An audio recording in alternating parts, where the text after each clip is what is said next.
Well, my friends, sadly we've come to the end of our series of video adventures. Parting is such sweet sorrow, but I hope I've at least given everyone some form of introductory notion as to the many available resources for hiking in our region. It was quite an honor for me to be able to help out the wonderful people and organization that is our Grey Bruce Hospice. Please don't forget, by taking part in the annual Hike for Hospice, you are helping to provide the hospice care needed by our friends and neighbors in Grey Bruce. You are also honoring and celebrating lives of your loved ones who have passed away or are living with life-limiting illness. Thank you for your generosity and compassion.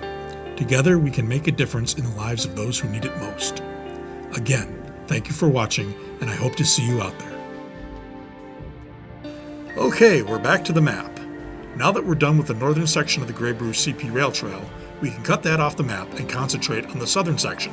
Here we find the trail heading southbound from Markdale all the way down to Shelburne.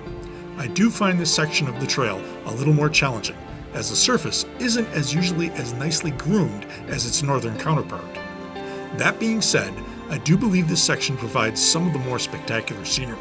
Plus, Shelburne is a great location to sit back, grab something to eat, and rest after a long hike. One excellent resource is the large trail parking lot, available in Markdale on Highway 12. This is where I usually park and feel my vehicle is quite secure, having utilized this lot dozens of times.